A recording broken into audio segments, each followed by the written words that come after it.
Hey guys, welcome back. Today we've got a pretty cool Heretic out the front that was loaned in by my good buddy Tier 1 at Tier 1 Gear Reviews. And there will be a link to his channel down in the description below. So, excuse me. This is from Heretic Knives. If you want to reach out to them, this is not sponsored by them or anything, but it did come from them through my buddy at Tier 1. And this is the Hydra, all blacked out. The finish on this is great.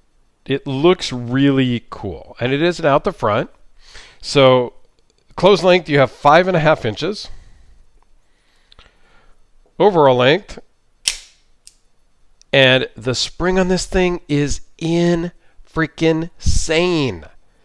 Overall is 9 1/8, 3.57 inch blade length, 3.28 cutting edge.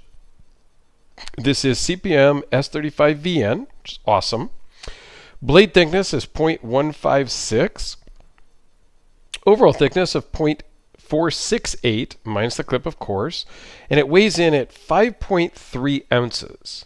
Now this is a single action where the spring only goes one way.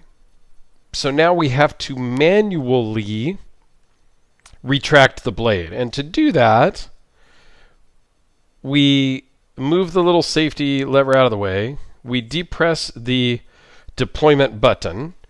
And then thank God it has a lanyard, or else you would never really be able to grab and pull the charging handle back.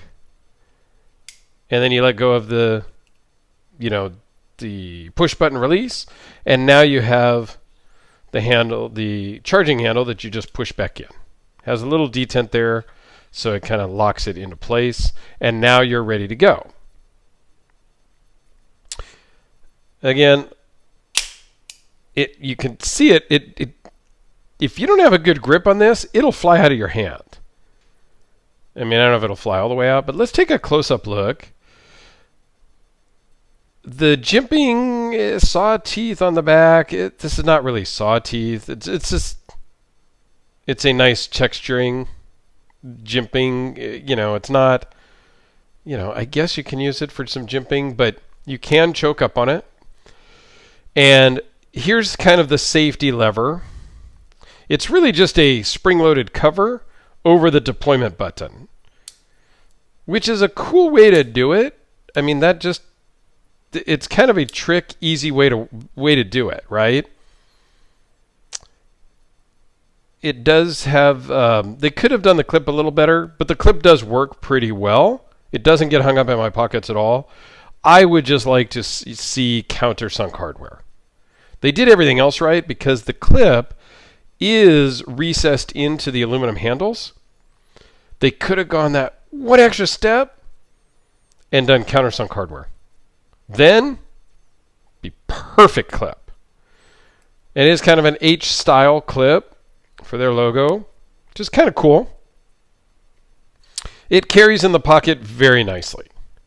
So overall, very nice aesthetics. It fits in the hand really well. No hot spots. You can choke up on it if you needed to. You can kind of choke up halfway. You can kind of just lay your thumb across the top. It really works well in the hand. Now, I've said a whole bunch of great stuff. I don't think this is nitpicking. The scale material is super smooth, like slick almost. It needed some texturing, in my opinion. Because when I go to retract the blade, I've pushed in the button, and I start to pull on here, I really kind of have to change my grip, grab on pretty tight to retract it all the way, because I'm almost a little nervous that my hand is going to slide up.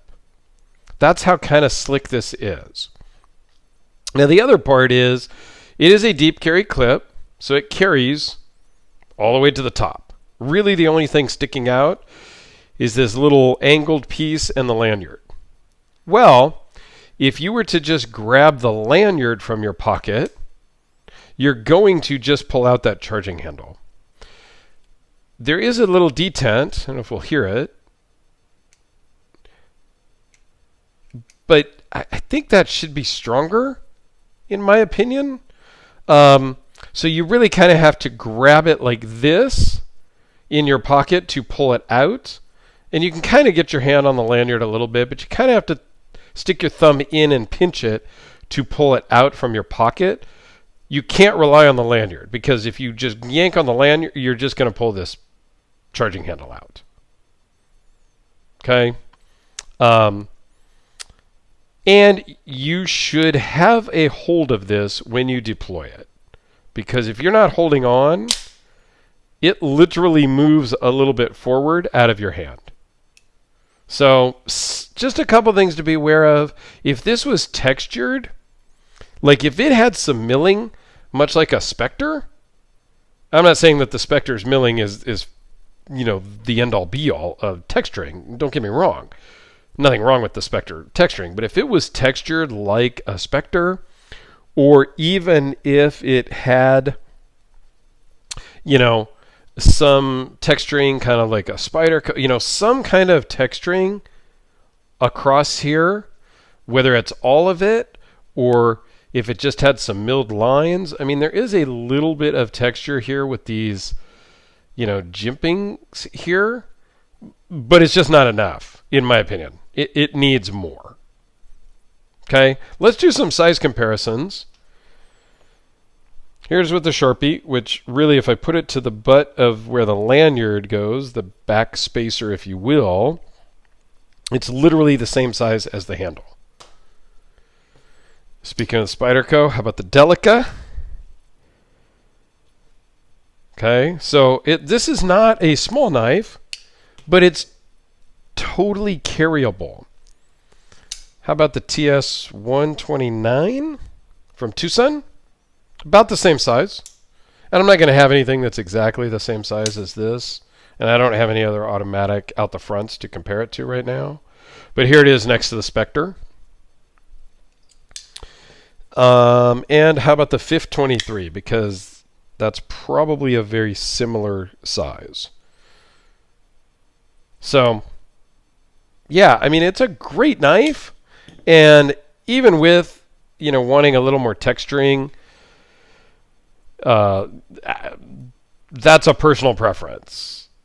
I think it's probably fine the way it is. It's very slick to me. It's very cool, but it's just slick. It's super smooth compared to really anything. I mean, even this carbon fiber on the 523 is not as smooth. The Zerk is, I guess, but the Zerk, I don't know, something with the DLC coating of the Heretic that just makes it super slick. I don't know. So just something to be aware of. I wouldn't not buy it because of that. I think it still works, and it's a great knife. But just a couple of little nitpicky things on my side. So thanks for watching, everybody. I do greatly, greatly appreciate it. So make sure you like, comment, subscribe, and come back tomorrow for another video. Thanks, guys.